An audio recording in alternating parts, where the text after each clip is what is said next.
আমি নিয়ে আসছি আপনার ঘরে আপু। আবেগঘন দৃশ্যের মাধ্যমে শেষ হলো এটা আমাদের এই গল্পের 50তম এপিসোড। পুরো পর্ব জুড়েই ছিল সম্পর্কের টানাপোড়েন, অনুতাপ আর হারানোর বেদনা। একদিকে এই এপিসোড দর্শকদের কাঁদিয়েছে, অন্যদিকে শেষ মুহূর্তে দিয়ে গেছে নতুন এক বার্তা। দর্শকদের জন্য নতুন চমক রেখেছেন নির্মাতা মোস্তফা কামাল রাজ।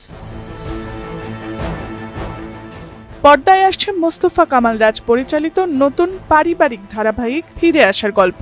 টাইটেলের নিচে লেখা, যেখানে সম্পর্কই বড় শক্তি। আর এই একটি লাইন ঘিরেই ভক্তদের মধ্যে শুরু হয়েছে নতুন জল্পনা।